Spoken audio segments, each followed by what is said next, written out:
Suma daqui, sua velha imunda, sem vergonha!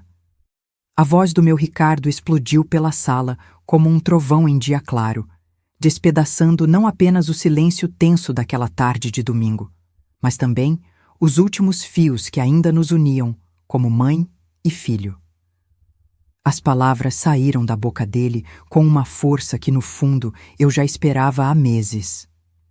Cada sílaba era uma bofetada que eu vinha sentindo chegar aos poucos, cada palavra um prego sendo martelado no caixão da nossa relação que já agonizava. Eu estava ali, parada no meio da sala de estar, ainda segurando a xícara de café que havia preparado para nós dois. Um ritual dominical que mantínhamos há 2 anos, desde que vim morar nesta casa de acabamentos frios e decoração impessoal. Meus dedos, inchados pela artrite, mas ainda funcionais, tremeram ligeiramente ao redor da porcelana delicada. Não de medo, mas de uma dor familiar que cortava fundo. Imunda, ele repetiu, como se saboreasse o veneno da palavra. Sem vergonha. Do topo da escada com corrimão dourado, aquela que eu mesma limpava 3 vezes por semana, Patrícia observava a cena com um sorriso que nem tentava disfarçar mais. Era o sorriso de quem finalmente via um problema sendo resolvido, de quem assistia ao desfecho de uma situação que a incomodava há anos. Seus dedos agarravam o corrimão com uma satisfação mal contida, e eu podia imaginar, pela forma como ela se posicionou para ter a melhor visão, o alívio que sentia. Naquele momento exato, algo dentro de mim morreu. Não dramaticamente, não com dor lancinante. Foi uma morte silenciosa, como uma vela que se apaga quando acaba a cera. Eu deixei de ser a mãe que dedicou a vida inteira ao filho. Deixei de ser a mulher que abriu mão dos próprios sonhos para que ele pudesse realizar os dele. Tornei-me, aos seus olhos, o fardo inconveniente, a vergonha da família, a louca senil que havia perdido o juízo. E qual era o meu crime? Qual era a ofensa imperdoável que merecia tamanha fúria? Dentro do meu corpo de 63 anos, marcado pelas lágrimas de uma vida inteira de sacrifícios, crescia uma vida nova. Um coração minúsculo que batia em sincronia com o meu, uma promessa de felicidade que eu havia ousado fazer para mim mesma após meses de tratamento doloroso e caro.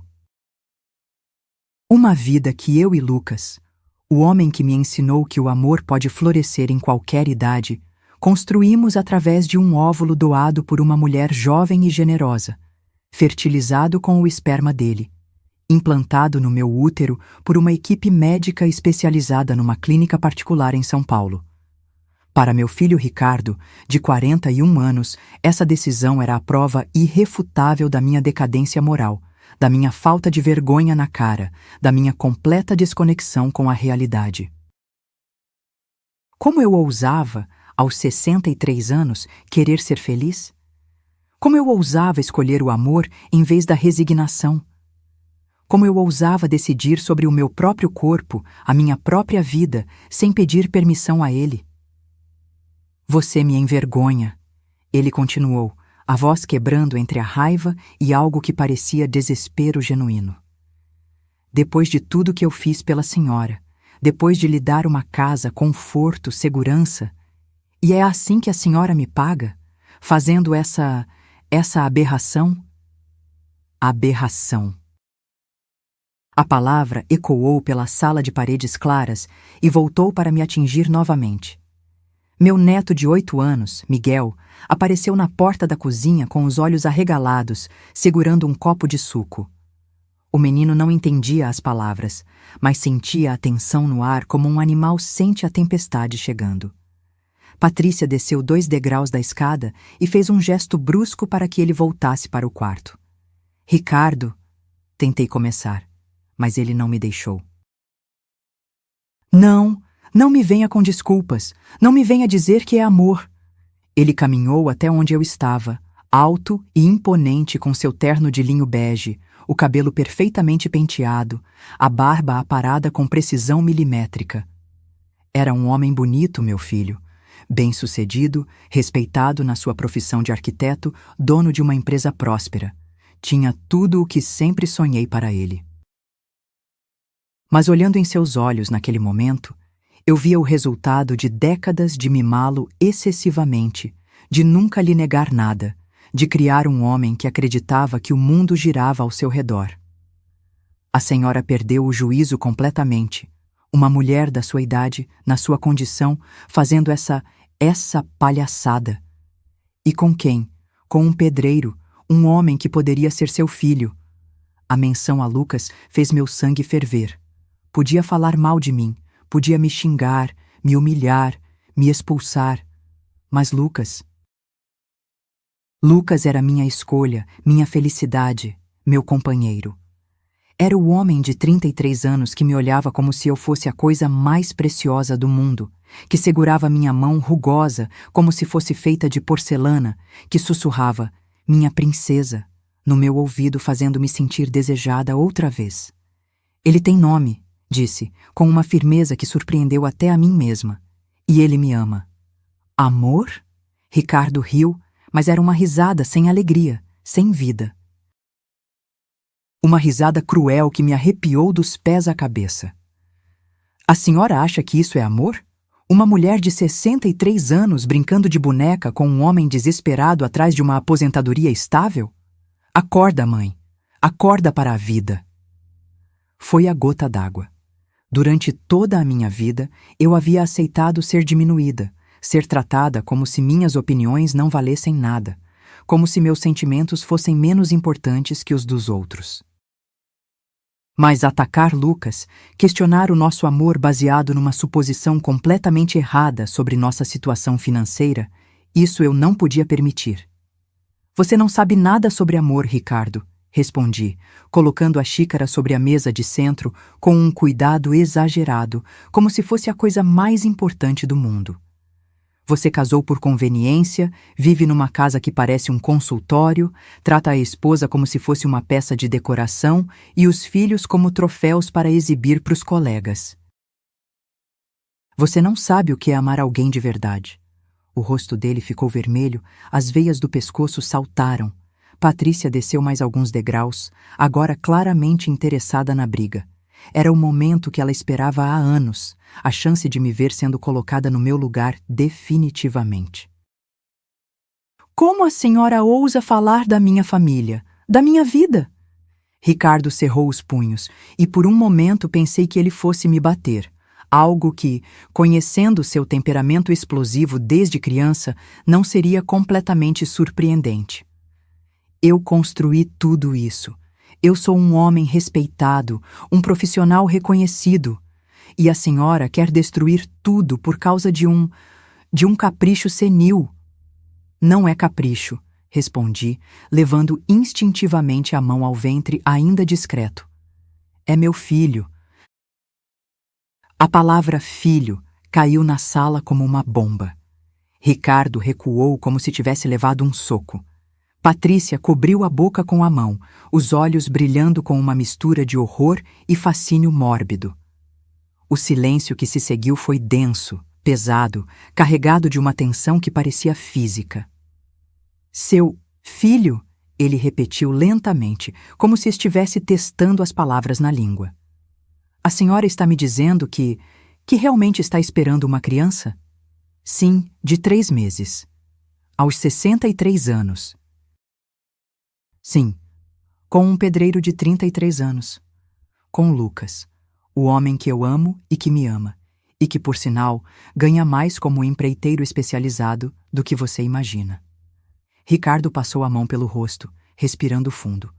Por um momento, pensei que ele fosse se acalmar, que íamos poder conversar como pessoas civilizadas. Pensei que ainda havia chance de salvaguardar alguma coisa da nossa relação. Eu estava enganada. Não, ele disse, a voz baixa, mas carregada de uma determinação férrea. Não vou permitir isso. Não vou deixar a senhora destruir o nome da nossa família, a minha reputação, o futuro dos meus filhos por causa dessa loucura. Você não tem o direito de não permitir nada, retruquei, sentindo uma coragem que vinha crescendo dentro de mim há meses. desde que comecei a terapia com a psicóloga da clínica de reprodução assistida. Sou uma mulher adulta, Ricardo, capaz de tomar minhas próprias decisões. Adulta? Ele riu novamente, daquela forma cruel que me machucava mais que qualquer tapa. A senhora é uma mulher desequilibrada que perdeu a noção da realidade, e eu, como seu filho, tenho a obrigação moral de protegê-la de si mesma. Proteger-me? Ou proteger sua reputação? A pergunta o pegou desprevenido. Vi sua expressão vacilar por uma fração de segundo antes de se recompor. As duas coisas, ele respondeu com uma frieza que me gelou o sangue. Amanhã cedo vou marcar uma consulta com um psiquiatra. Vamos resolver esse problema de uma vez por todas. Problema? A palavra escapou dos meus lábios como um sussurro ferido. Meu filho é um problema? Isso não é seu filho! Ele explodiu, perdendo definitivamente a compostura. É uma aberração, uma fantasia doentia de uma mulher que não aceita a própria idade. E eu não vou ficar aqui assistindo a senhora se destruir e nos levar junto. Foi então que tudo desmoronou.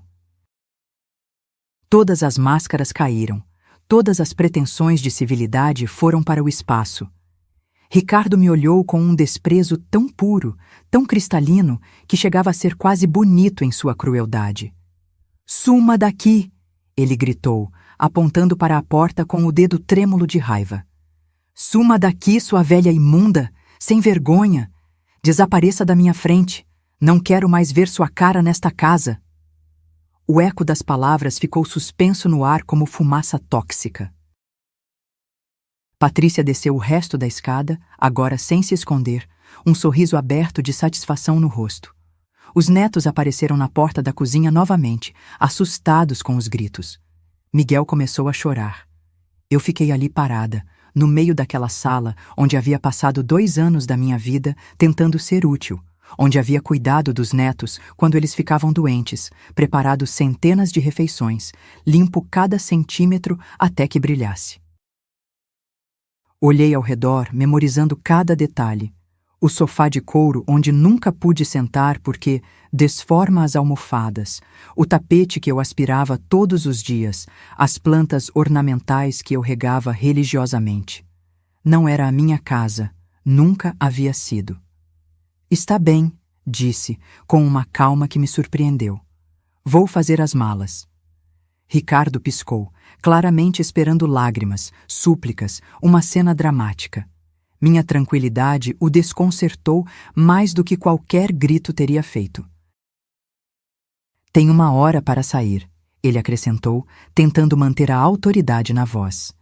E leve só o que é seu. Não quero nem ação na justiça, nem drama. Desaparece da nossa vida. Subi a escada devagar, passando por Patrícia sem olhar em seus olhos. Podia sentir seu perfume caro, podia ouvir sua respiração satisfeita. No meu quarto, o quarto de hóspedes que me foi designado quando cheguei, há 2 anos, depois de perder o apartamento que alugava quando minha aposentadoria foi reduzida devido a mudanças na Previdência, comecei a dobrar minhas roupas com a mesma meticulosidade com que sempre fiz tudo na vida. Cada peça que eu colocava na mala era uma memória sendo guardada, um laço sendo desfeito. A blusa vermelha que usei no aniversário de Miguel. A saia preta que vestia para as reuniões da escola das crianças. O casaco de lã que Patrícia me deu no Natal passado, usado apenas uma vez, era apertado demais, claramente comprado sem cuidado, provavelmente na liquidação. Do meu criado mudo, peguei a pasta plástica onde guardava meus documentos importantes, certidão de nascimento, CPF, comprovante de aposentadoria, cartão do SUS. E ali, cuidadosamente preservada numa pasta transparente, estava a escritura amarelada da venda da minha antiga casa. Aquela que vendi 10 anos atrás, em 2015, para cobrir dívidas que se acumularam quando a empresa onde trabalhava como auxiliar de limpeza fechou e fiquei 2 anos desempregada. Olhei a escritura mais uma vez. Casa vendida por R$ 120 mil. valor que foi integralmente usado para quitar o financiamento do apartamento onde morei sozinha por 8 anos, até que os reajustes do aluguel ficaram impossíveis de pagar com minha aposentadoria reduzida. Quando terminei, minha vida inteira cabia numa mala média e 2 sacolas de supermercado. 63 anos de existência, resumidos a algumas roupas, documentos, fotografias antigas e alguns objetos pessoais sem valor comercial, mas cheios de memórias. Desci novamente para a sala. Ricardo estava sentado no sofá, mexendo no celular, fingindo indiferença. Patrícia organizava umas revistas na mesa de centro, também tentando parecer casual. As crianças haviam sumido, provavelmente levadas para o quarto pela babá que eles contrataram para ajudar nos fins de semana. "Estou indo", anunciei. Ricardo nem levantou os olhos do telefone. "Que seja muito feliz", disse, o sarcasmo pingando de cada palavra. Caminhei até a porta, arrastando minha mala média. A maçaneta estava fria sob minha mão. Parei e me virei uma última vez. "Ricardo", chamei. Ele relutantemente olhou para mim. "Eu te perdoo." Vi sua expressão se contrair, como se as palavras fossem uma afronta maior que qualquer xingamento. "Não preciso do seu perdão", ele murmurou. "Eu sei", respondi. "Por isso mesmo é que eu te dou." E saí. O sol de março estava inclemente quando pisei na calçada em frente ao conjunto residencial Morada dos Eucaliptos. Minha mala tinha todas as rodinhas funcionando, uma das poucas coisas que ainda restavam da época em que tinha uma vida mais confortável. E as 2 sacolas de supermercado distribuíam o peso de forma mais equilibrada nos meus braços. Mas nada disso importava. O que importava era a sensação estranha de liberdade que começava a se espalhar pelo meu peito como água morna. Caminhei até o ponto de ônibus mais próximo, onde uma placa indicava as linhas que passavam por ali. Peguei meu celular, um modelo intermediário que havia comprado no ano anterior com parte do 13º salário, e disquei o número que sabia de cor.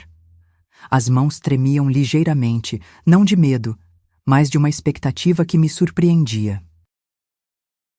"Alô?" A voz do Lucas foi como um copo d'água fresca depois de atravessar o deserto. "Lucas, sou eu." "Lê, meu amor, que bom ouvir sua voz. Como foi? Você contou para ele?" Fechei os olhos, sentindo o peso das últimas 2 horas caindo sobre mim como chuva. "Contei", disse simplesmente. O silêncio do outro lado da linha durou alguns segundos que pareceram eternos. "E?" "Ele me expulsou de casa." Ouvi a respiração dele ficar mais pesada, depois um barulho como se ele tivesse largado alguma ferramenta. "Filho da... Desculpa, amor. Onde você está agora?" "No ponto de ônibus próximo ao conjunto dele, com as minhas coisas."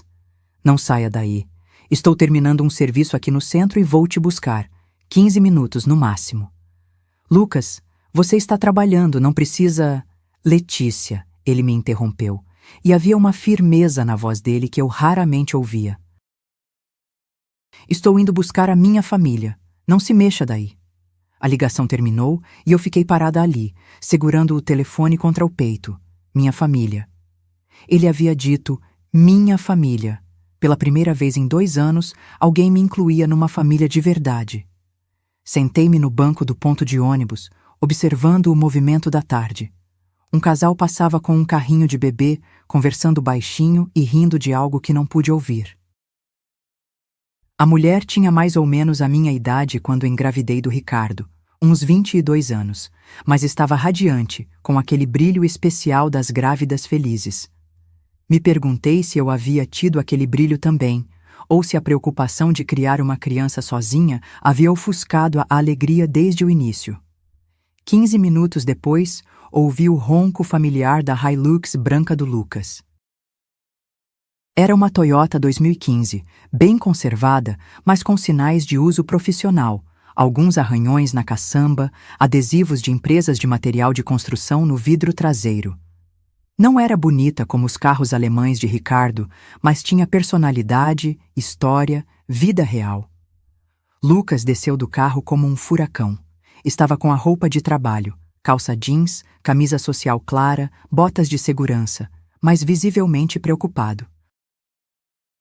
Mesmo assim, ou talvez por isso mesmo, me pareceu o homem mais bonito do mundo naquele momento. Lê, ele disse, me abraçando com uma força que quase me tirou do chão. Senti o cheiro de sua colônia misturado com o suor do trabalho. Senti a textura áspera da barba feita pela manhã contra meu rosto. Era real. Era verdadeiro. Era meu. Está tudo bem, sussurrei no ouvido dele. Está tudo bem. Ele se afastou um pouco para me olhar nos olhos, as mãos grandes e calejadas segurando meu rosto com uma delicadeza que contrastava com sua aparência forte. Não está tudo bem, disse. Seu filho te expulsou de casa. Isso não está nem um pouco bem. Mas eu estou aqui, com você, com nosso bebê. Levei uma das mãos dele até meu ventre ainda discreto. Isso está bem. Os olhos dele se encheram de lágrimas que ele tentou disfarçar piscando rapidamente. Lucas era um homem que havia crescido acreditando que homem não chora, mas comigo ele deixava suas defesas baixarem. Vamos para casa, disse pegando minha mala. Nossa casa. A casa do Lucas ficava em um bairro de classe média baixa, que Ricardo chamaria de distante do centro, mas que eu achava acolhedor. As ruas eram mais estreitas, as casas mais próximas umas das outras, havia crianças brincando na calçada e música saindo das janelas abertas. Era a vida acontecendo sem disfarces, sem pretensões. A casa em si era modesta, mas bem cuidada. 3 quartos pequenos, uma sala que integrava com a cozinha, 2 banheiros e uma área de serviço nos fundos. O quintal de tamanho médio tinha uma mangueira centenária e canteiros, onde Lucas cultivava temperos e algumas hortaliças. Não havia ar-condicionado central. Não havia acabamentos de luxo. Não havia nada que pudesse ser fotografado para uma revista de decoração. Mas havia algo que a casa de Ricardo nunca teve.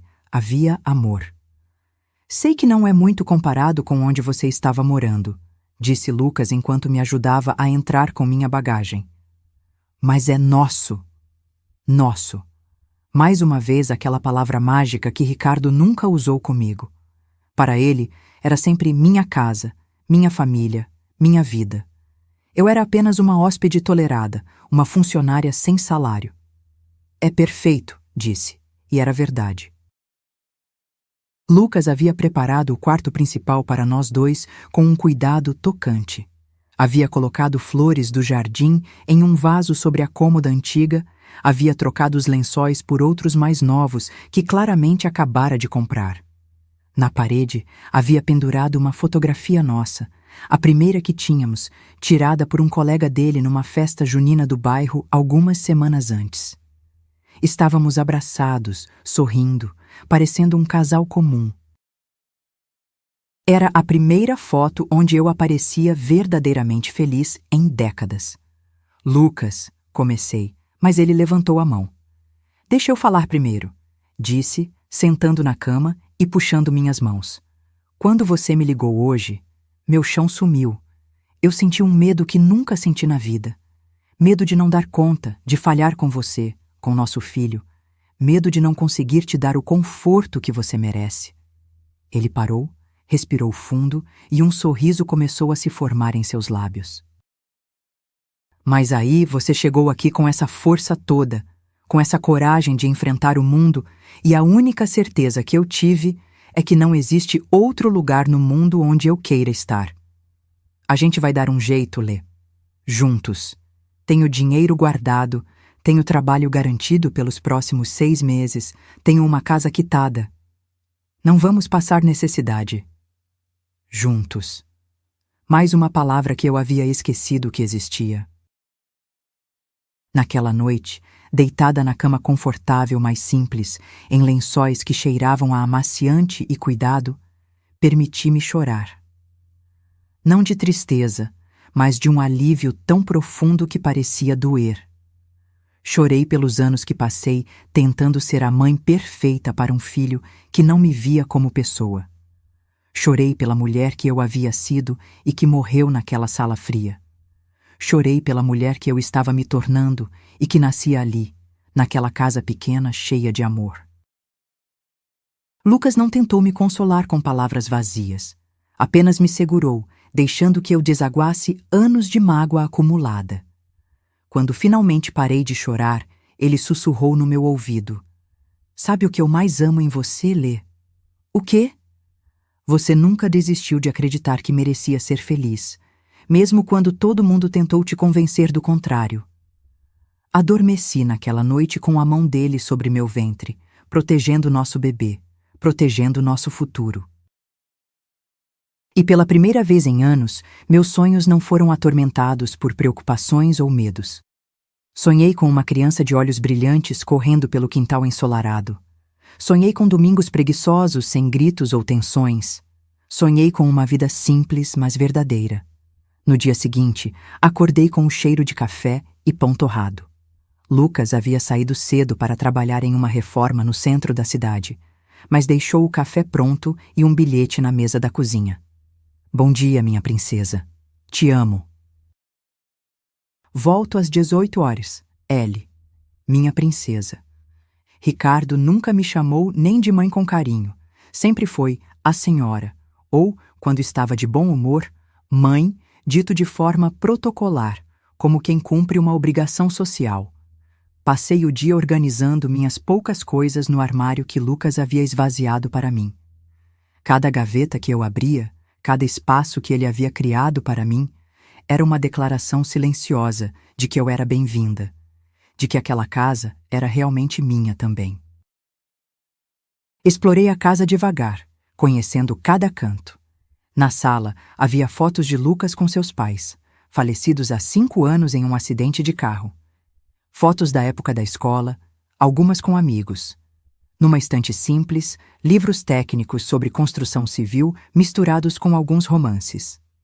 Na cozinha, panelas de boa qualidade mais antigas, uma geladeira pequena mas funcionando perfeitamente. Era uma casa de homem solteiro que havia aprendido a cuidar de si mesmo, mas também era uma casa pronta para receber uma família. Ao meio-dia, o telefone fixo da sala tocou. Era um número que eu não reconhecia, mas o DDD era local. "Alô? Dona Letícia? Aqui é Patrícia." Meu sangue gelou. A voz da minha ex-nora soava estranhamente doce, melosa até. "Patrícia? Olha, eu sei que ontem foi difícil. O Ricardo estava muito nervoso, falou umas coisas que não devia ter falado. Mas a gente queria conversar com a senhora." Fiquei em silêncio, esperando. "A senhora poderia vir aqui hoje à tarde? A gente resolve isso numa boa." "Resolver o quê?" "Essa situação toda. A senhora sabe que a gente se preocupa com a senhora. Queremos só o melhor." "O melhor para quem?" pensei, mas não disse. "Não, Patrícia. Não vou voltar." O tom doce dela desapareceu instantaneamente. "A senhora está sendo teimosa. O Ricardo está disposto a perdoar essa fase difícil que a senhora está passando, mas tem que voltar à razão. Eu estou perfeitamente bem, obrigada." "Bem? A senhora está morando com um homem que mal conhece, grávida aos 63 anos. Isso é estar bem?" "É estar viva", respondi, e desliguei. O telefone tocou mais 2 vezes naquela tarde. Não atendi. Quando Lucas chegou do trabalho, sujo de tinta, mas sorrindo, encontrou-me na cozinha preparando um estrogonofe. Era uma receita simples, com ingredientes que encontrei na geladeira e na despensa dele, muito diferente dos pratos sofisticados que eu era obrigada a cozinhar na casa de Ricardo, seguindo as exigências dietéticas de Patrícia. Mas enquanto eu refogava a carne e temperava o molho, senti uma satisfação que há anos não experimentava. "Que cheiro bom", disse ele, me abraçando por trás depois de lavar as mãos. "Estrogonofe. Espero que goste." "Vou gostar de qualquer coisa que você fizer." "E se não gostar, finjo que gostei." Rimos juntos, e percebi que há anos não ria de verdade. Na casa de Ricardo, meus sorrisos eram sempre medidos, calculados, apropriados para cada situação. Aqui, eu podia rir alto, sem me preocupar se estava incomodando alguém ou se parecia adequado para uma mulher da minha idade. Durante o jantar, contei para Lucas sobre o telefonema de Patrícia. Eles vão insistir, ele disse, mastigando devagar. Gente como seu filho não aceita perder o controle assim tão fácil. Você acha que eu deveria ter aceitado conversar? Lucas me olhou com uma expressão séria. Lê, você conhece seu filho melhor que eu. Mas pelo que você me conta, essa conversa não seria sobre reconciliação. Seria sobre convencer você a desistir do nosso bebê. Levei instintivamente a mão ao ventre. A barriga ainda não mostrava, mas eu já sentia a presença da criança como uma pequena chama quente dentro de mim, especialmente após cada ultrassom quinzenal que fazia na clínica particular com o Dr. Henrique, pago com o dinheiro que Lucas insistiu em contribuir. Eles não vão conseguir, disse com uma determinação que me surpreendeu. Não vão, concordou Lucas, porque a gente não vai deixar. A gente, nós, juntos. Pela primeira vez na vida, eu não estava sozinha. Naquela noite, depois que Lucas dormiu, fiquei acordada pensando na minha nova realidade. Em 2 dias, minha vida havia mudado completamente. Eu havia perdido o teto que me abrigava há 2 anos, mas ganhado um lar de verdade. Havia perdido um filho que nunca me viu como pessoa, mas estava construindo uma família que me amava pelo que eu era. Levantei-me devagar, tentando não acordar Lucas, e fui até a janela do quarto. Lá fora, a rua estava quieta, iluminada apenas pelos postes públicos. Algumas casas ainda tinham luzes acesas, famílias vivendo suas vidas simples, reais, sem pretensões. Coloquei a mão no ventre e sussurrei para o bebê. Oi, meu amor. Mamãe está aqui. E papai também. A gente vai cuidar muito bem de você. Por alguns segundos, tive a impressão de sentir uma resposta. Um movimento sutil, quase imperceptível. Sabia que aos 3 meses ainda era cedo demais, mas quis acreditar que nosso filho já sabia que era amado. Voltei para a cama e me aconcheguei ao lado de Lucas, que dormia profundamente depois de um dia inteiro de trabalho pesado. Olhei para seu rosto relaxado, para as rugas de expressão ao redor dos olhos, para as mãos calejadas que descansavam sobre o travesseiro. Ele não era perfeito. Tinha apenas o ensino médio completo, enquanto Ricardo tinha mestrado. Dirigia uma picape usada, enquanto Ricardo tinha um sedã importado. Morava numa casa simples, enquanto Ricardo morava num conjunto residencial de classe média alta. Mas Lucas me amava.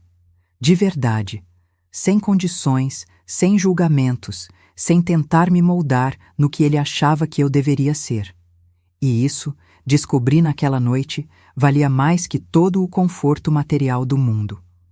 Os dias seguintes se transformaram numa dança delicada de descobertas mútuas e adaptação. Lucas saía para o trabalho às 6 da manhã. Seus contratos como empreiteiro exigiam início cedo para aproveitar o dia inteiro, e eu passei a acordar junto com ele para preparar seu café e fazer-lhe o lanche que levaria para o meio da manhã. Era um ritual simples, doméstico, que me dava uma sensação de propósito que eu não experimentava há anos. Na casa de Ricardo, eu era a funcionária invisível que garantia que tudo funcionasse perfeitamente, sempre com a sensação de que estava sendo avaliada.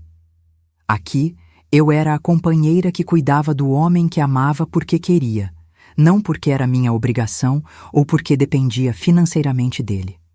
Não precisa acordar tão cedo por minha causa, dizia Lucas toda manhã, mas eu percebia que ele gostava. Gostava de me encontrar na cozinha com o cabelo solto e a camisola simples, gostava do beijo de bom dia, gostava de saber que alguém se importava se ele comeria bem durante o dia. Depois que ele saía, eu fazia minha própria descoberta. Como era viver sem pressão constante, sem críticas sutis, sem a sensação permanente de que estava sendo tolerada por caridade. Podia tomar café da manhã na varanda dos fundos, ouvindo os passarinhos que faziam ninho na mangueira. Podia assistir aos programas de televisão que quisesse. Podia chorar se estivesse triste ou rir alto se algo me divertisse. No quarto dia, decidi organizar melhor a casa. Não porque estava bagunçada.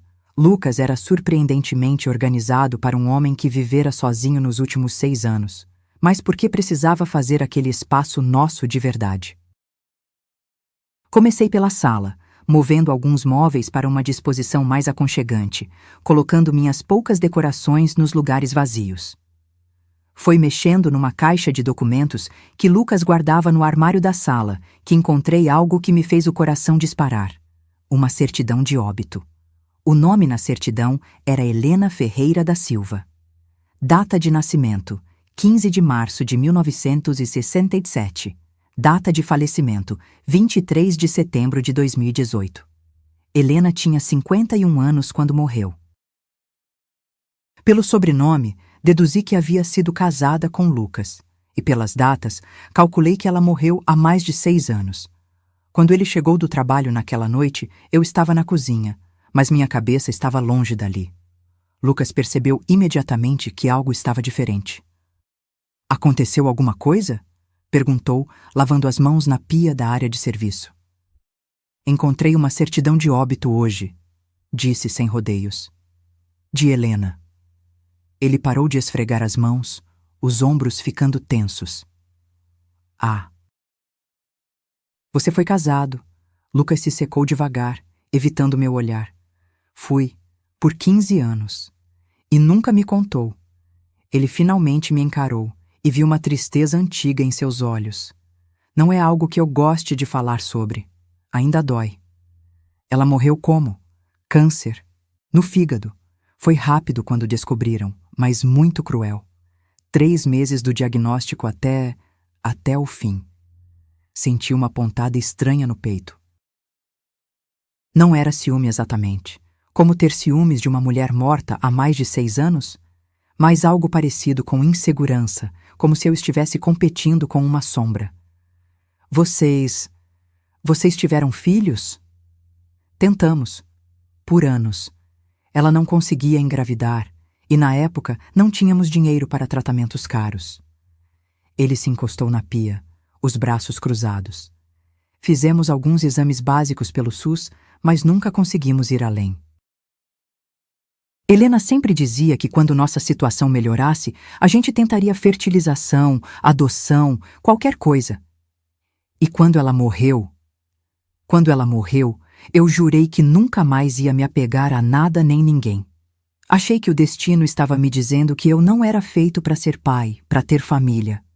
Vendi a casa onde morávamos, tinha muitas lembranças.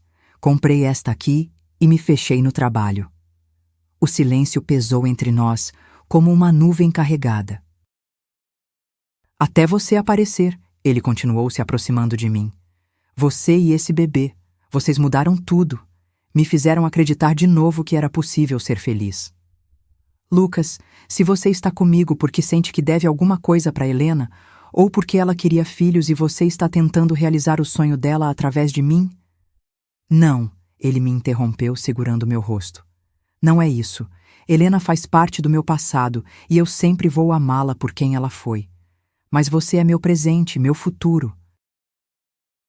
Você e nosso filho." Naquela noite, conversamos até tarde sobre nossas vidas passadas, nossos fantasmas, nossos medos. Lucas me contou sobre os últimos meses de Helena, sobre como ele se sentiu perdido e inútil vendo-a definhar, sobre os anos de luto que se seguiram. Eu contei sobre minha solidão na casa de Ricardo, sobre como me sentia como uma estranha na família que eu mesma havia ajudado a criar, sobre os anos difíceis quando perdi o emprego e tive que vender a casa. "Sabe o que é engraçado?" disse Lucas, brincando com meus dedos na escuridão do quarto. "Helena sempre dizia que eu seria um pai maravilhoso, que tinha paciência e amor de sobra para dar. Quando ela morreu, achei que ela havia se enganado sobre mim. E agora? Agora acho que ela estava certa. Só estava esperando a mulher certa, o momento certo. Um momento bem pouco convencional, Brinquei, passando a mão pelo ventre que começava a se arredondar sutilmente. O melhor momento da minha vida. Na manhã seguinte, acordei com enjoos mais intensos do que os que havia sentido nas últimas semanas. Era estranho. Nas minhas leituras sobre gravidez tardia, eu havia aprendido que os sintomas podiam ser mais intensos e duradouros que em mulheres jovens. Lucas me encontrou no banheiro, segurando meu cabelo enquanto eu vomitava o pouco que havia conseguido comer no café da manhã. Acho que nosso bebê está se anunciando com mais força, disse ele, me ajudando a me levantar e oferecendo um copo d'água. Que nojo! Você não merece isso. Nada de nojo. É sinal de que está tudo bem com vocês dois. Dr. Henrique falou que é normal, principalmente na sua idade. Vocês dois. Ele sempre falava assim, como se o bebê e eu fôssemos uma unidade inseparável.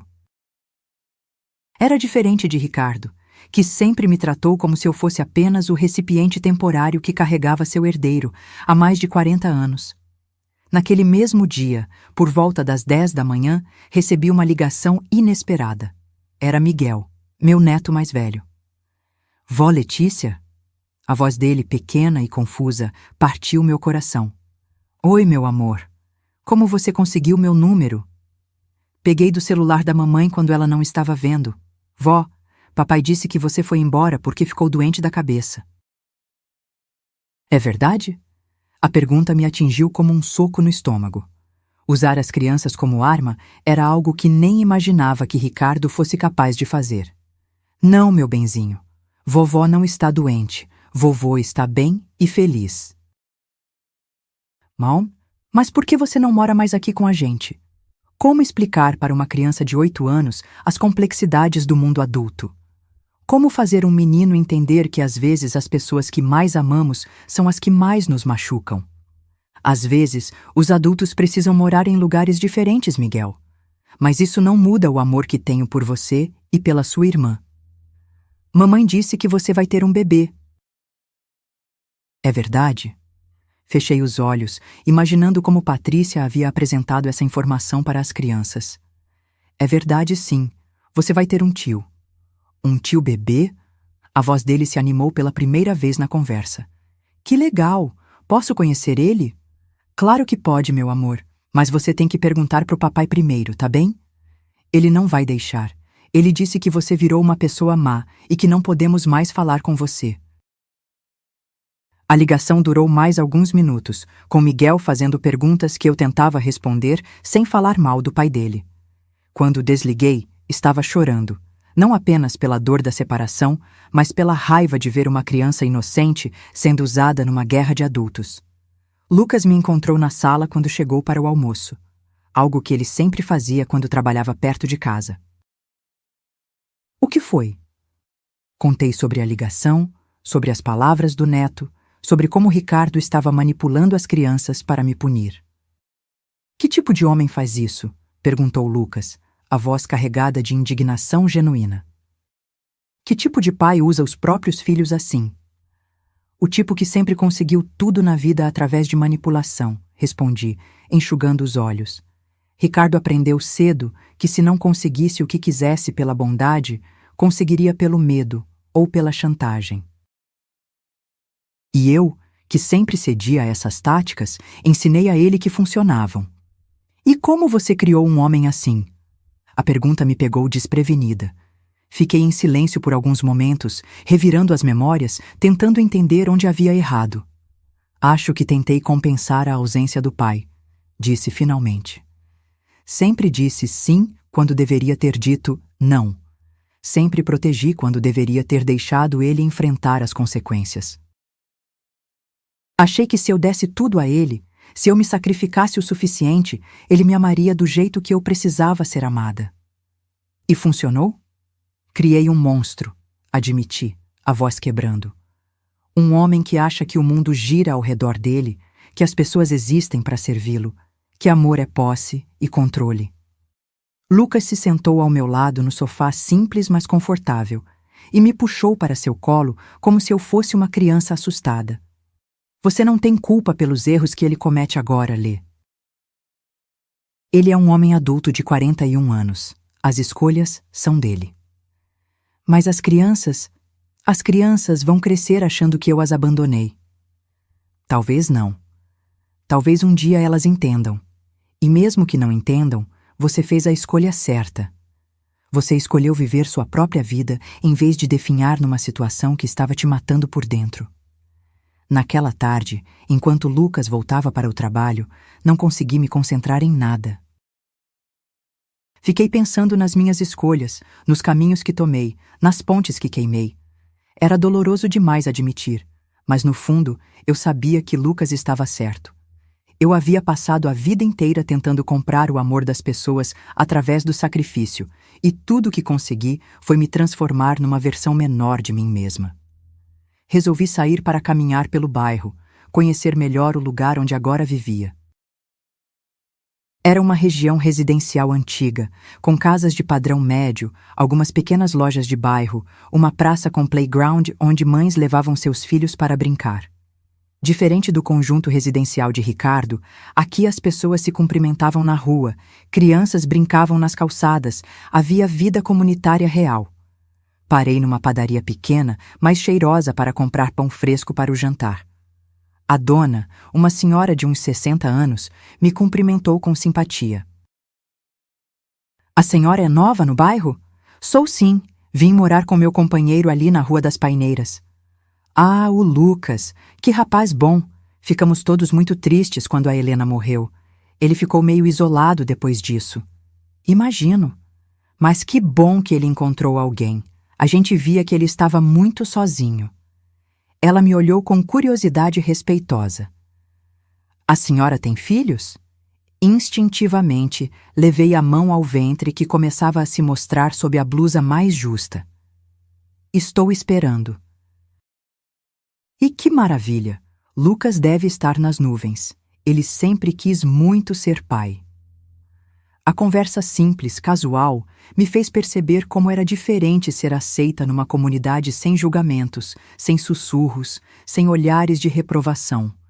Ali eu era apenas a companheira do Lucas, uma mulher esperando um filho, parte da vida normal do bairro. Quando cheguei em casa, encontrei um envelope que havia sido colocado por baixo do portão. Meu nome estava escrito na frente com a caligrafia que eu conhecia tão bem. Era de Ricardo. Abri o envelope com mãos trêmulas. Dentro havia uma folha de papel timbrado do escritório dele e algumas notas de dinheiro. R$ 500.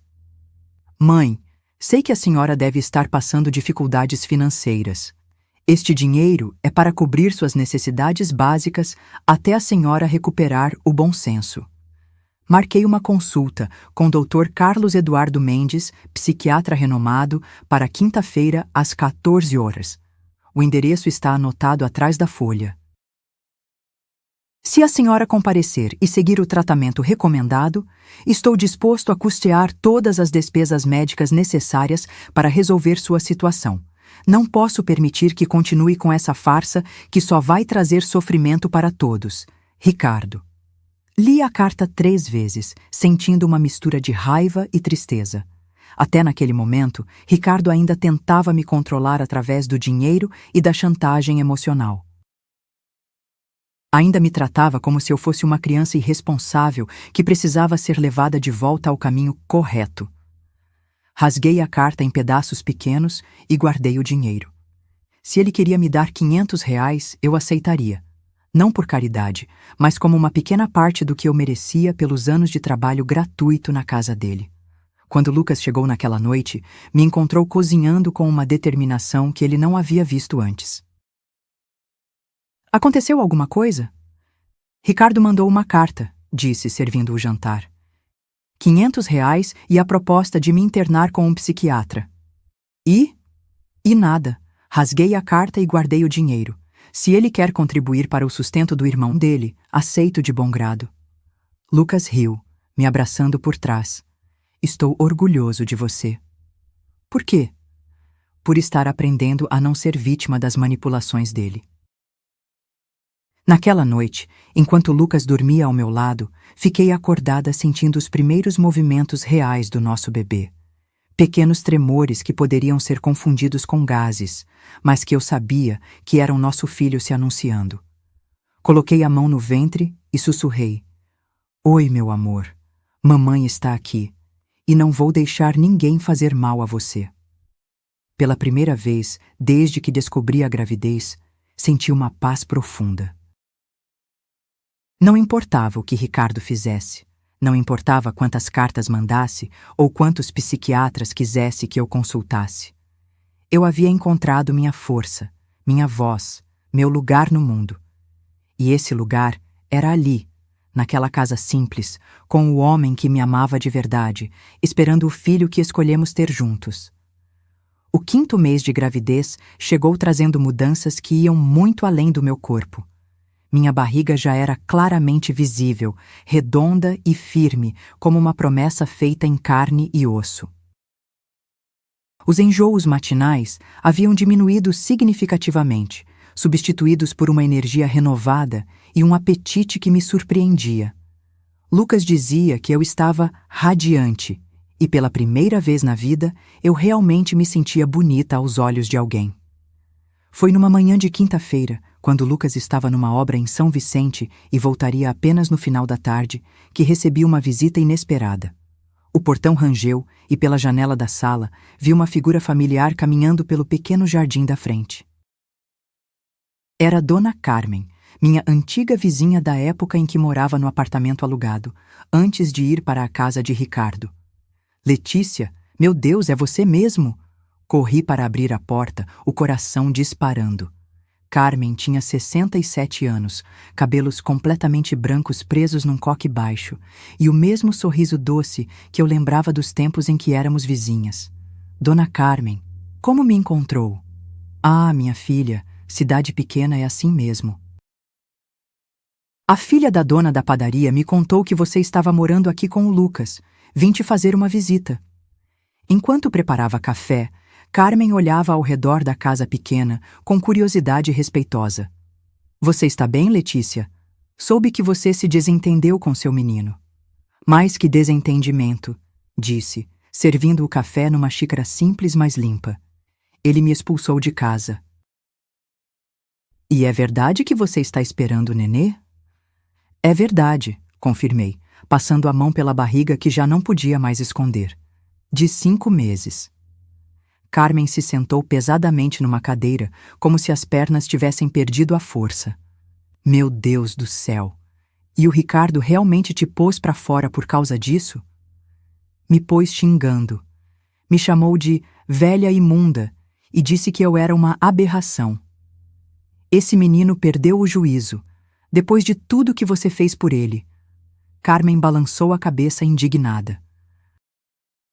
"Lembro quando você vendia quentinha na porta da escola para conseguir pagar a mensalidade da faculdade dele. Lembro de você pegando o ônibus de madrugada para trabalhar em 2 casas de família, só para garantir que ele não passasse necessidade. Era reconfortante ouvir alguém que conhecia minha história tomar meu partido sem hesitação. Na casa de Ricardo, eu havia me acostumado a ser sempre a errada, a exagerada, a que não entendia a realidade. "Dona Carmen", disse, mexendo o açúcar no café, "a senhora acha que eu fiz certo? Ter esse filho na minha idade?" Carmen me olhou com uma expressão séria, mas carinhosa. "Minha filha, eu tive meu último filho aos 42 anos, numa época em que isso era considerado muito tarde. Todo mundo dizia que eu estava louca, que a criança ia nascer com problemas, que eu ia morrer no parto." Ela sorriu. "Esse menino hoje é médico, tem 3 filhos lindos e foi ele quem cuidou de mim quando fiquei doente ano passado." "Mas 42 é diferente de 63. "É sim, é diferente. É mais difícil, mais arriscado. Mas se você teve acompanhamento médico, se fez todos os exames, se tem quem te apoie." Ela estendeu a mão por cima da mesa e segurou a minha. "Quem somos nós para questionar os planos de Deus? E se eu não der conta? Se for tarde demais?" "Letícia, eu te conheço há mais de 10 anos. Vi você criando aquele menino sozinha, trabalhando que nem uma condenada, nunca reclamando, nunca desistindo. Se alguém tem força para criar uma criança, é você. Conversamos por mais de 2 horas. Carmen me contou sobre a vizinhança antiga, sobre quem havia morrido, quem havia se mudado, quem havia casado.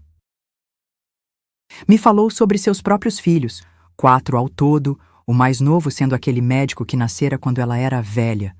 Sobre os netos, sobre a vida normal de pessoas normais, longe do drama constante que havia sido minha existência nos últimos anos. E esse homem? Esse Lucas? Ele é bom para você? É o melhor homem que já conheci, respondi sem hesitar. Me trata como se eu fosse uma rainha. Trabalha duro, é carinhoso, está ansioso pelo bebê. Às vezes nem acredito que seja real. Então você fez a escolha certa. Aos 63 anos, você finalmente fez uma escolha para você, não para os outros. Quando Carmen foi embora, me deixou um presente inesperado, uma foto antiga que ela havia guardado. Era uma foto minha dos tempos do apartamento alugado, segurando Ricardo adolescente numa formatura do ensino médio. Eu estava sorrindo, parecendo cansada, mas orgulhosa. Você era uma mulher guerreira, Letícia. E ainda é. Não deixe ninguém te convencer do contrário. Naquela tarde, quando Lucas chegou do trabalho, sujo de cimento e tinta, mas sorrindo ao me ver, me encontrou na varanda dos fundos, observando o movimento dos pássaros na mangueira. Como foi seu dia? Alguém te procurou? Contei sobre a visita de Carmen, sobre nossa conversa, sobre como era reconfortante ter alguém que validasse meus sentimentos em vez de me fazer sentir culpada por eles. Sabe o que mais me marcou? Disse. Ela falou que aos 63 anos eu finalmente fiz uma escolha para mim. E é verdade. Durante toda a minha vida, minhas escolhas foram sempre baseadas no que seria melhor para os outros. Para o Ricardo, depois para os netos, para Patrícia, nunca para mim. E como se sente fazendo escolhas para você? Assustada, mas viva. Lucas se sentou ao meu lado na cadeira de plástico simples e puxou meu rosto para perto do dele. Você sabe que eu te amo, né? Não por carência, não por interesse, não porque você cuida de mim. Eu te amo porque você é a mulher mais corajosa e determinada que eu conheço. Corajosa? Você deixou para trás uma vida inteira de segurança, moradia garantida, todas as contas pagas, para recomeçar do zero comigo. Você enfrentou a desaprovação do seu filho, a rejeição da sua família, provavelmente o julgamento de pessoas que nem conhece. Tudo isso para ter o direito de ser feliz. Se isso não é coragem, eu não sei o que é. Naquela noite, tivemos nossa conversa mais profunda até então. Falamos sobre nossos medos relacionados ao bebê, nossos sonhos para nossa família, nossos planos para o futuro. Lucas queria reformar o 3º quarto da casa para fazer um verdadeiro quarto de bebê. Queria trocar a Hilux por um carro maior e mais seguro. Queria garantir que nossa criança tivesse tudo o que precisasse. Não precisa ser muito, eu disse, acariciando meu ventre onde nosso filho se mexia cada vez mais. Só precisa ser com amor. Vai ser com amor, muito amor. Na segunda-feira daquela mesma semana, tive minha consulta quinzenal com o Dr. Henrique Medeiros. Lucas havia pedido para ir junto, algo que fazia sempre que conseguia encaixar na agenda de trabalho. Mas eu insisti que ele não perdesse um dia de serviço importante por minha causa. Era uma consulta de rotina, apenas para verificar se tudo estava progredindo bem. Mas quando o Dr. Medeiros me chamou em seu consultório após os exames de sangue e urina, sua expressão estava mais séria que o normal. Dona Letícia, preciso conversar com a senhora sobre alguns resultados. Meu coração disparou. Algo está errado com o bebê? Com o bebê não. Ele está crescendo perfeitamente, dentro do esperado para a idade gestacional. Com a senhora é que preciso ter mais cuidado. Ele se sentou atrás da mesa, folheando alguns papéis com resultados de laboratório. Seus exames de sangue mostraram algumas alterações que já esperávamos, mas que precisam ser monitoradas de perto. Sua pressão arterial está elevada, não perigosamente, mas acima do ideal. e há sinais claros de que você está desenvolvendo diabetes gestacional. Isso é perigoso? Pode ser, se não for controlado adequadamente. Vamos precisar ajustar sua dieta completamente, introduzir medicação para a pressão e para controlar a glicemia, e aumentar a frequência das nossas consultas para semanal. E o bebê? O bebê está bem. Coração batendo forte e regular, movimentos normais, crescimento adequado. Mas vamos precisar ter mais cuidado com você e talvez antecipar um pouco o parto. Antecipar. Em vez de deixar ir até as 40 semanas, é provável que tenhamos que fazer uma cesárea programada por volta das 37, 38 semanas. Isso garante a segurança tanto sua quanto do bebê. Quando saí da clínica, estava com uma lista extensa de restrições alimentares, receitas de 3 medicamentos diferentes e uma sensação de medo real se instalando no meu peito. Dr. Henrique havia sido claro. Minha idade tornava qualquer complicação potencialmente séria. Cheguei em casa e me sentei na sala, olhando para os papéis na minha mão. Medicamentos caros, dieta restritiva, consultas semanais. E se algo desse errado? E se eu não conseguisse levar a gravidez até um ponto seguro? E se Ricardo estivesse certo e eu fosse velha demais para isso? Foi assim que Lucas me encontrou quando chegou do trabalho mais cedo que o usual, sentada no sofá, perdida em pensamentos sombrios, cercada de papéis médicos. Como foi a consulta? Contei sobre os exames, sobre as alterações, sobre os novos cuidados necessários. Vi a preocupação crescer no rosto dele a cada palavra, mas também vi determinação.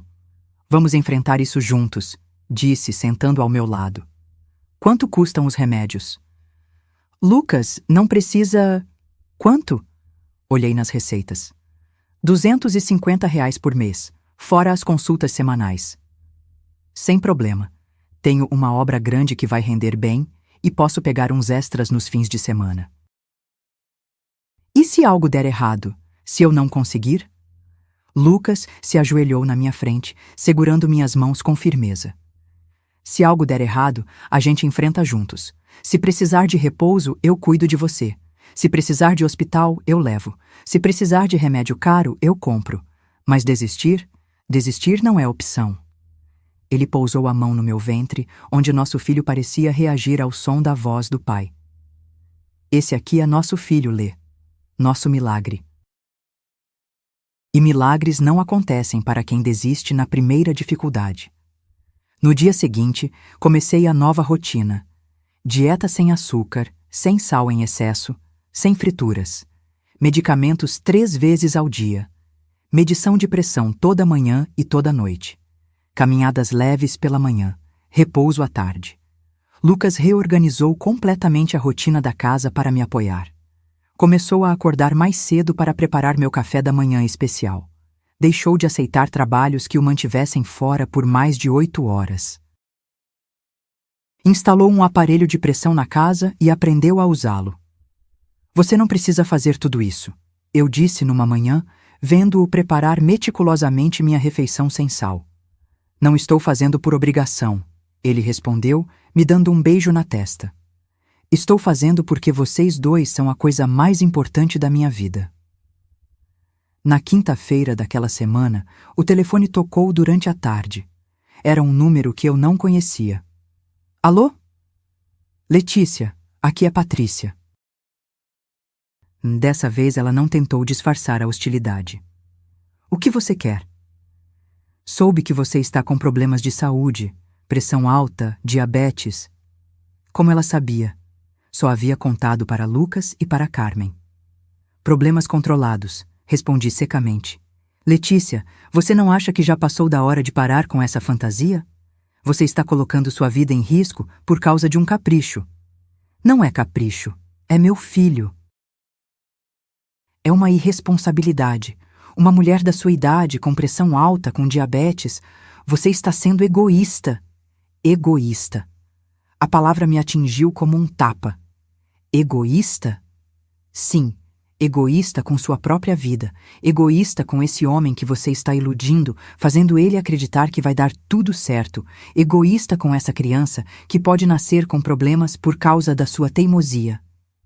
Patrícia. O Ricardo ainda está disposto a ajudar.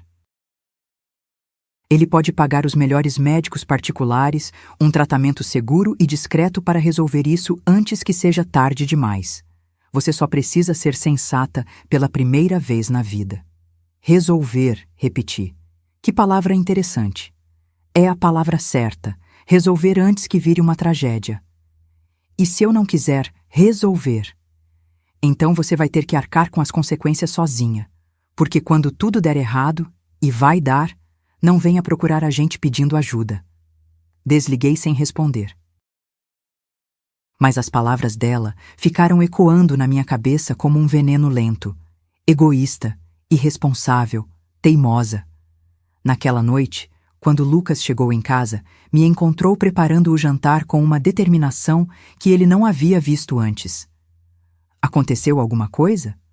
Patrícia ligou, disse, temperando a salada sem sal que havia se tornado minha realidade, oferecendo ajuda para resolver minha situação. E o que você disse? Desliguei na cara dela. Lucas sorriu, me abraçando por trás. Estou orgulhoso de você. Às vezes tenho medo de que ela esteja certa, admiti. De que eu esteja sendo egoísta mesmo. Lê, olha para mim. Ele me virou para encará-lo. Você acha que uma mulher egoísta levantaria todo dia às 5:30 para tomar remédio?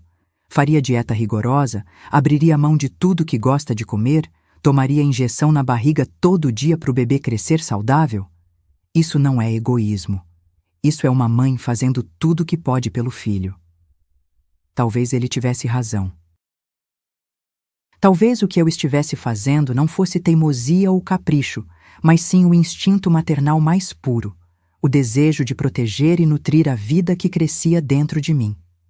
Naquela noite, deitada na cama depois de tomar todos os medicamentos e medir minha pressão pela última vez no dia, senti nosso filho se mexer com força incomum, como se estivesse reagindo às emoções que eu havia sentido durante o dia. Calma, meu amor, sussurrei, acariciando a barriga. Mamãe está bem. Papai está aqui. A gente vai cuidar muito bem de você. Os movimentos se acalmaram, como se ele realmente entendesse. E pela primeira vez desde a consulta com o Dr. Henrique, senti uma paz profunda. Não importava o que Ricardo ou Patrícia dissessem. Não importava quantas pessoas achassem que eu estava errada. Eu havia tomado minha decisão baseada no amor e ia lutar por ela até o fim. O 6º mês de gravidez trouxe uma rotina intensa de cuidados médicos e uma barriga que já não podia ser escondida por nenhuma roupa. Dr. Henrique havia intensificado o acompanhamento, consultas semanais, exames de sangue quinzenais, ultrassom mensal para monitorar o crescimento do bebê. A diabetes gestacional estava controlada com dieta e medicamento, mas a pressão arterial continuava oscilando, exigindo ajustes constantes na medicação. Lucas havia se tornado meu cuidador dedicado sem que eu pedisse. Acordava comigo às 5:30 para me acompanhar na medição matinal da pressão, preparava meu café da manhã sem açúcar e com pouco sal, me lembrava dos horários dos remédios. À noite, massageava meus pés inchados enquanto conversávamos sobre o dia e fazíamos planos para o bebê. Como vamos chamar nosso filho? Perguntou numa dessas noites, as mãos hábeis aliviando o desconforto nas minhas pernas. Você tem alguma preferência? Se for menino, gostaria de uma homenagem ao meu pai. Ele se chamava Rafael. Rafael, repeti, testando o nome. Gosto. E se for menina? Aí deixo com você. Você que está carregando, você que escolhe. Era típico do Lucas, sempre me incluindo nas decisões, sempre valorizando minha opinião. Tão diferente de Ricardo, que desde pequeno decidia tudo sozinho e esperava que eu simplesmente concordasse. Foi numa quinta-feira de manhã, enquanto eu organizava as roupinhas de bebê que havíamos comprado aos poucos, todas neutras, já que havíamos decidido esperar para descobrir o sexo, que recebi uma visita que não esperava. O portão rangeu e, pela janela, vi Ricardo descendo de seu carro importado.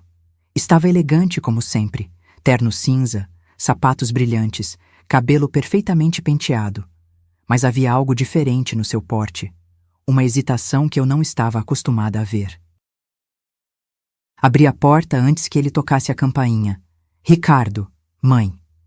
Ele olhou diretamente para minha barriga, agora impossível de ignorar. Por alguns segundos, ficou em silêncio, como se processasse a realidade visual da minha gravidez. Posso entrar? Pode. Ele entrou devagar, olhando ao redor da casa simples, com uma expressão que não consegui decifrar. Seus olhos pararam nos brinquedos de bebê sobre a mesa, nas vitaminas ao lado da pia, no aparelho de pressão que Lucas havia deixado na sala. Como você está se sentindo? A pergunta me pegou desprevenida. Não esperava a cortesia vinda dele. Bem, cansada, mas bem. E está tudo bem com o bebê? Está, crescendo normalmente.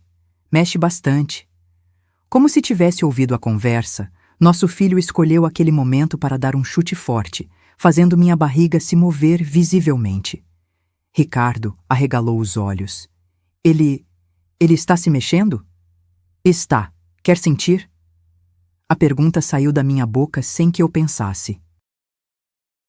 Ricardo hesitou, olhando para minha barriga como se fosse algo fascinante e assustador ao mesmo tempo. Posso? Peguei sua mão e a coloquei onde o bebê havia chutado. Por alguns segundos, nada aconteceu. Então, como se soubesse que tinha uma audiência nova, nosso filho deu outro chute, bem embaixo da palma da mão do Ricardo.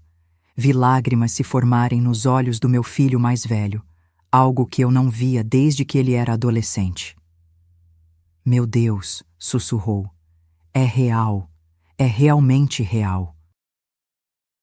Sempre foi real, Ricardo. Ele tirou a mão da minha barriga e se afastou, passando a mão pelo rosto num gesto que eu conhecia desde que ele era criança, algo que fazia quando estava tentando controlar emoções fortes. Mãe, eu vim aqui para pedir desculpas. A frase me deixou sem palavras. Pelo que falei naquele dia, pelo jeito que agi, você não merecia ser tratada daquele jeito. Não merecia. Eu estava com medo. Medo de quê? Ricardo se sentou no sofá simples, os ombros curvados numa postura que o fazia parecer mais jovem. Medo de que você morresse, medo de que algo terrível acontecesse e eu perdesse minha mãe por causa de uma decisão que eu não conseguia entender. Ele levantou os olhos para me olhar. Medo de que, se algo desse errado, fosse culpa minha por não ter conseguido te convencer a desistir. E agora? Agora eu vejo que você está bem. Que tem acompanhamento médico, que tem quem cuide de você, que está feliz de um jeito que eu nunca vi. Ele fez uma pausa. E que talvez eu tenha estado errado sobre algumas coisas. Era a primeira vez na vida que ouvia Ricardo admitir que havia se enganado sobre algo.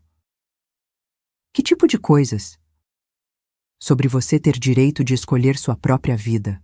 Sobre esse homem, o Lucas. Patrícia me contou algumas coisas sobre ele. Fez algumas pesquisas. Ricardo pareceu desconfortável. Ele é um bom homem, mãe. Trabalha honestamente, tem boa reputação no bairro, nunca se meteu em confusão. E pelo jeito que cuida de você? Como assim Patrícia fez pesquisas? Ela ficou preocupada. Queria ter certeza de que você não estava sendo enganada por algum aproveitador. Então pediu para um amigo investigar discretamente. Ricardo corou ligeiramente. Descobrimos que ele tem a própria empresa de construção. Ganha bem, tem a casa quitada. Não está atrás do seu dinheiro porque... Bem, porque você não tem dinheiro para alguém estar atrás. Por alguns segundos, não soube se ria ou ficava indignada. Vocês me investigaram? Foi preocupação, mãe. Medo de que você estivesse sendo manipulada. E chegaram a que conclusão? Que ele realmente te ama. E que você Que você parece mais feliz do que eu me lembro de ter visto em anos. Ficamos em silêncio por alguns minutos. Ricardo olhava para as fotos de ultrassom que estavam coladas na geladeira, nossa pequena galeria de orgulho parental. Posso ver as fotos? Perguntou hesitantemente. Levei-o até a cozinha e mostrei cada ultrassom, explicando o que Dr. Henrique havia apontado em cada um. O coração batendo, os membros se formando, o rosto começando a tomar forma. Aqui é a mãozinha, disse, apontando para uma imagem borrada. E aqui o pé. Dr. Henrique disse que está tudo se desenvolvendo perfeitamente. É incrível, murmurou Ricardo. Quando eu nasci, não existiam essas tecnologias. Você nunca me viu assim, antes de eu nascer. É verdade. Foi uma das coisas mais emocionantes dessa gravidez. Poder acompanhar cada detalhe do crescimento dele. Dele? Ou dela? Não sabemos ainda. Decidimos esperar para descobrir. Ricardo assentiu, ainda estudando as imagens. Mãe, posso perguntar uma coisa? Pode. Por que você decidiu ter outro filho? Aos 63 anos, depois de tudo que passou criando a mim? A pergunta era profunda e merecia uma resposta honesta. Porque pela primeira vez na vida eu tive a chance de ser mãe por escolha, não por acidente. Porque encontrei um homem que queria ter filhos comigo, não apenas me usar como uma incubadora. Porque aprendi que não é tarde demais para ser feliz. E não tem medo? Tenho muito medo. Medo de algo dar errado, medo de não dar conta, medo de não ver meu filho crescer. Coloquei a mão na barriga. Mas também tenho muito amor, e amor é mais forte que medo. Ricardo ficou quieto por um longo tempo, processando minhas palavras. Eu posso fazer parte da vida dele? Dele ou dela? A pergunta me pegou completamente desprevenida. Você quer? Quero. Não como antes, não tentando controlar ou julgar, mas como irmão mais velho, como tio talvez, se você preferir chamar assim. Ele vai ser seu irmão, Ricardo. Meio-irmão mais irmão. Uma criança 40 anos mais nova que eu, disse ele sorrindo pela primeira vez. Vai ser estranho. Vai ser especial. Nesse momento, ouvimos o barulho da Hilux estacionando na frente de casa. Lucas estava chegando para o almoço, algo que fazia sempre que trabalhava perto de casa. É o Lucas, disse. Posso conhecê-lo? Claro. Lucas entrou pela porta dos fundos, como sempre fazia, e parou ao ver Ricardo na sala. Oi, disse, visivelmente desconfortável. Lucas, este é meu filho Ricardo. Ricardo, este é Lucas. Os dois homens se mediram por alguns segundos. Ricardo se levantou e estendeu a mão. Prazer em conhecê-lo. Lucas apertou a mão, ainda cauteloso. Igualmente. Queria agradecer por cuidar tão bem da minha mãe, disse Ricardo. Pelo que vejo, ela está sendo muito bem tratada. Ela merece tudo de melhor, respondeu Lucas simplesmente. Concordo. Ricardo olhou para mim, depois para Lucas novamente. Posso fazer uma pergunta direta? Pode. Você a ama de verdade? Não por pena, não por interesse, mas de verdade? Lucas me olhou, depois olhou para Ricardo com uma firmeza que eu não esperava. Sua mãe é a mulher mais corajosa e determinada que eu já conheci. Ela me faz querer ser um homem melhor todo dia. E esse bebê... Ele pousou a mão no meu ombro. Esse bebê é o maior sonho da minha vida se realizando. Ricardo assentiu lentamente. Então eu estava errado sobre você também. Estava errado sobre muita coisa, disse Lucas, sem agressividade, apenas constatando um fato. Estava, concordou Ricardo, e agora quero consertar o que posso. Durante o almoço, um simples macarrão com molho caseiro que preparei rapidamente. Os três conversamos sobre coisas práticas: minha saúde, os cuidados médicos, os preparativos para a chegada do bebê. Ricardo ofereceu ajuda financeira, que Lucas inicialmente recusou, mas que eu acabei aceitando em parte. Não por caridade, esclareci, mas porque você é irmão dele e irmãos ajudam uns aos outros. Como quiser, mãe. Quando Ricardo foi embora naquela tarde, me deixou um envelope com dinheiro e uma promessa. Vou conversar com Patrícia e com as crianças. Miguel estava perguntando por você. Talvez possamos organizar uma visita quando o bebê nascer. Gostaria muito. E mãe, se precisar de alguma coisa, qualquer coisa, é só ligar. Depois que ele saiu, Lucas e eu ficamos na varanda, processando o que havia acontecido. Você acredita nele? Perguntou Lucas. Acho que sim. Pela primeira vez, ele me viu como uma pessoa, não como uma propriedade dele. E como se sente? Aliviada. Não sabia o quanto estava doendo essa briga com ele. Naquela noite, pela primeira vez em meses, dormi profundamente, sem pesadelos sobre rejeição ou abandono. Sonhei com uma família estranha, mas amorosa. Eu, Lucas, nosso bebê, e Ricardo aprendendo a ser irmão mais velho aos 41 anos. Acordei sentindo que algo fundamental havia mudado. Não era apenas sobre o perdão, era sobre aceitação. Ricardo havia finalmente aceito que eu tinha o direito de viver minha própria vida, e eu havia aceito que ele precisava de tempo para crescer emocionalmente. O mais importante, nosso filho nasceria em uma família. Diferente, complicada, mas uma família verdadeira. O 7º mês chegou trazendo uma mistura de expectativa e apreensão. Minha barriga estava enorme, tornando os movimentos mais difíceis e o sono mais entrecortado. Dr. Henrique havia marcado a cesárea para a 37ª semana. Ainda faltavam 4 semanas, mas cada dia parecia uma eternidade. As consultas eram agora 2 vezes por semana, e os exames mostravam que tanto eu quanto o bebê estávamos bem, apesar das complicações controladas da diabetes e pressão alta. Lucas havia transformado o 3º quarto numa verdadeira nursery. Pintou as paredes de amarelo suave, montou o berço que compramos em prestações, instalou um ventilador de teto e até colocou papel de parede com desenhos de animais da floresta. Não era luxuoso como os quartos que eu via em revistas, mas era feito com amor e cuidado. Acho que está ficando melhor que os quartos dos meus netos, brinquei, observando Lucas ajustar pela 10ª vez a posição do berço. Nosso filho merece o melhor que podemos dar, disse ele, testando a firmeza do móvel. E o melhor que podemos dar é muito amor e um ambiente seguro. A reconciliação com Ricardo havia progredido lentamente. Ele vinha nos visitar aos domingos, sempre trazendo alguma coisa, fruta, algum item para o bebê, às vezes dinheiro quando percebia que estávamos precisando. As conversas ainda eram um pouco formais, mas havia um esforço genuíno de ambas as partes para reconstruir nossa relação. Foi numa dessas visitas dominicais que ele trouxe uma notícia inesperada.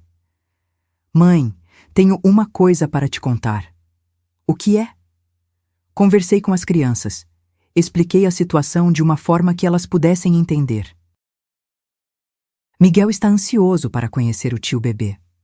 Meu coração se aqueceu. E como você explicou? Disse que a vovó encontrou alguém que a faz muito feliz e que eles decidiram ter um filho juntos, que é incomum, mas que o amor não tem idade. Ricardo pareceu um pouco desconfortável. Patrícia não gostou muito, mas concordou que as crianças têm direito de conhecer o irmão. E você? Como se sente em relação a ter um irmão bebê? Ricardo sorriu. Um sorriso genuíno que eu não via há anos. Estranho, mas também especial, como você disse. 2 semanas depois, numa terça-feira de manhã, acordei com contrações leves, mas regulares. Inicialmente pensei que fosse normal. Dr. Henrique havia dito que contrações de treinamento eram comuns nessa fase. Mas quando percebi que estavam ficando mais fortes e mais frequentes, acordei Lucas.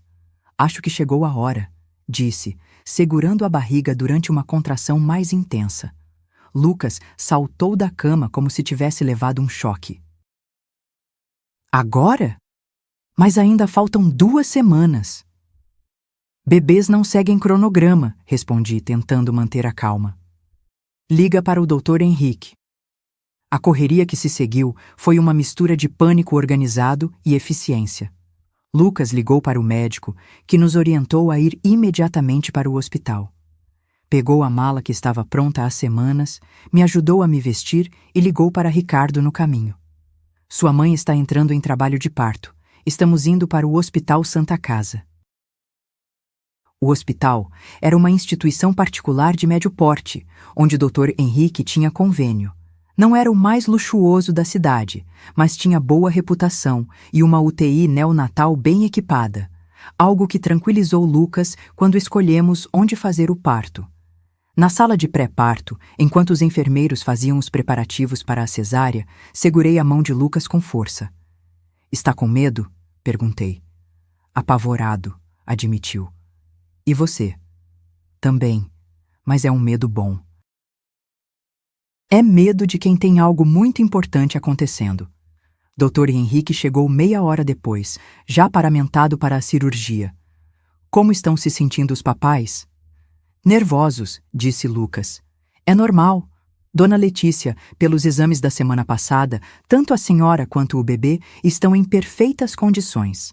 Vamos fazer uma cesárea tranquila e em 1 hora vocês vão estar segurando seu filho. Ou filha, completei. Ou filha, ele sorriu. Preparados para descobrir? A cirurgia em si foi mais rápida do que eu esperava. Com anestesia da cintura para baixo, pude acompanhar tudo conscientemente.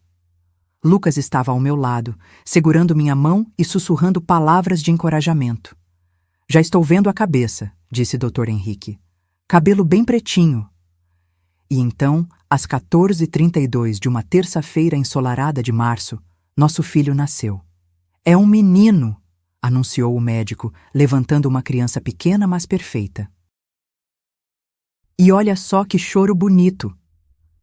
O choro de Rafael, porque não havia dúvida de que seria Rafael, como o avô de Lucas, encheu a sala cirúrgica.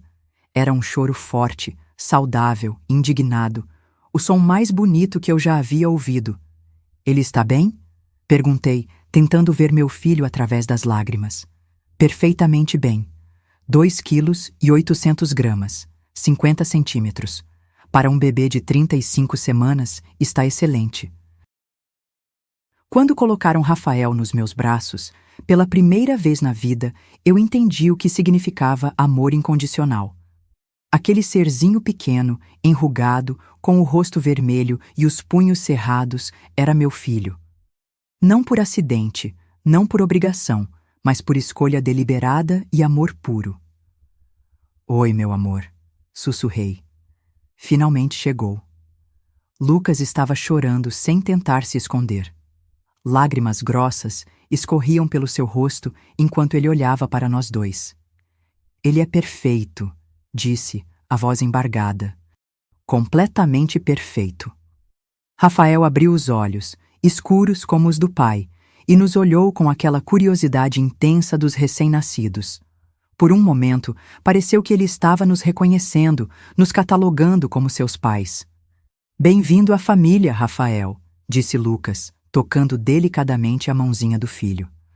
2 horas depois, já no quarto, recebemos nossa primeira visita.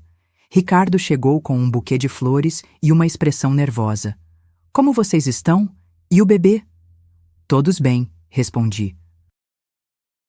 Quer conhecer seu irmão? Ricardo se aproximou devagar do berço onde Rafael dormia, embrulhado numa mantinha auzel do hospital. Ele é muito pequeno. Todos os bebês são pequenos, disse Lucas sorrindo. Mas está saudável. Posso pegá-lo? Claro. Com movimentos cuidadosos, Ricardo pegou Rafael no colo. O bebê se mexeu um pouco, mas não acordou. Oi, pequeno. Ricardo sussurrou. Eu sou seu irmão mais velho. Muito mais velho.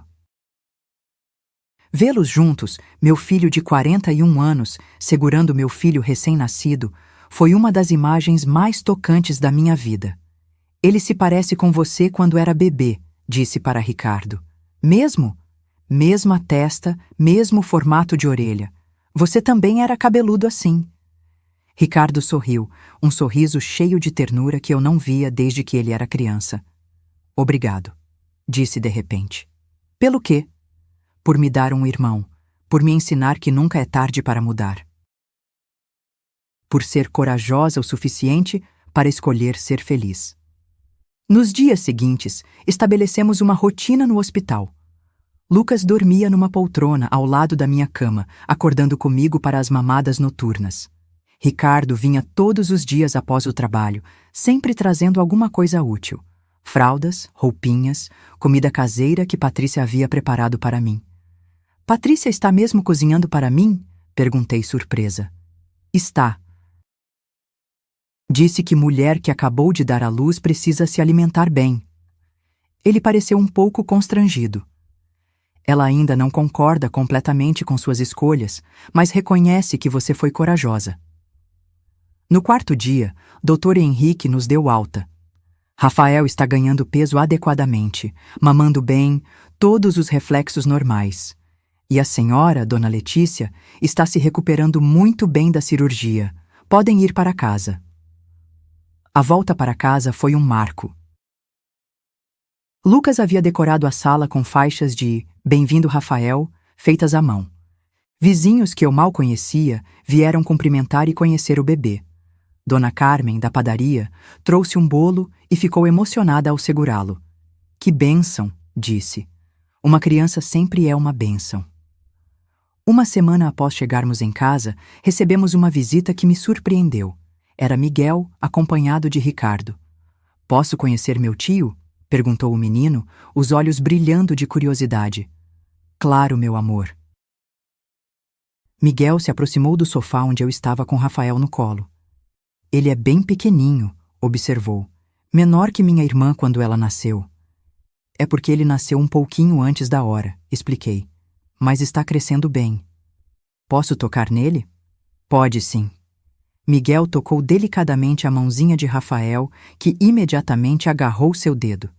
Ele é forte, exclamou o menino rindo. Vó, ele gosta de mim. Claro que gosta. Você é o primeiro primo dele. Na verdade, sou tio, corrigiu Miguel, muito sério. Papai explicou. É estranho ser tio de um bebê, mas é legal também. Naquela tarde, enquanto Miguel brincava delicadamente com Rafael e Ricardo conversava com Lucas sobre planos para ampliar a casa, olhei ao redor e vi algo que nunca pensei que teria. Uma família real, complexa, imperfeita, mas unida pelo amor. No que está pensando? Perguntou Lucas, vindo se sentar ao meu lado. Em como a vida pode surpreender a gente. Há um ano, eu era uma mulher solitária, me sentindo inútil, vivendo da tolerância alheia. Hoje, tenho uma família de verdade. Sempre teve família. Só precisava encontrar as pessoas certas para formar ela. E você? Está feliz? Lucas olhou para Rafael, que dormia tranquilamente em meus braços, depois para Miguel, que estava mostrando para Ricardo as fotos do bebê que havia tirado com o celular. Estou mais que feliz. Estou completo. Naquela noite, depois que todos foram embora e Rafael estava dormindo em seu berço, Lucas e eu ficamos na varanda dos fundos, ouvindo os sons noturnos do bairro. Sabe qual foi minha maior descoberta nesses meses todos? Disse. Qual? Que meu valor nunca esteve nas coisas que eu sacrifiquei pelos outros. Esteve na coragem de escolher minha própria felicidade. E se alguém te perguntasse se valeu a pena? Todo o conflito, toda a dificuldade, todo o medo? Olhei para a janela do quarto onde Rafael dormia, para a casa simples, mas cheia de amor que era nossa, para o homem que havia me ensinado que nunca é tarde para recomeçar. Valeu cada lágrima, cada momento difícil, cada palavra dura que ouvi, porque me levou até aqui. 3 meses depois, Rafael estava gordinho e sorridente, encantando a todos com sua personalidade alegre. Ricardo havia se tornado o irmão mais velho dedicado que eu nunca imaginei que ele poderia ser, visitando-nos regularmente e até ajudando com os cuidados do bebê. Miguel era um tio orgulhoso que adorava contar para os amigos da escola sobre seu tio bebê. Numa tarde de domingo, enquanto toda a família estava reunida no nosso quintal, Lucas fazendo churrasco, Ricardo brincando com Miguel, Rafael dormindo na sombra da mangueira, senti uma paz profunda. Eu não havia renascido das cinzas. Eu havia florescido no terreno que me deram. E a minha maior riqueza não era a que se podia comprar, mas a que se carregava no coração e se ninava nos braços. Meu primeiro filho me deu a vida, mas depois tentou controlá-la. Meu segundo filho foi a vida que eu mesma escolhi ter. E essa diferença, essa liberdade de escolha, era mais preciosa que qualquer casa de mármore ou aprovação social. Hoje, aos 64 anos, eu finalmente entendo que nunca é tarde para ser feliz. Nunca é tarde para escolher o amor ao invés do medo. Nunca é tarde para decidir que você merece mais do que sobreviver. Você merece viver.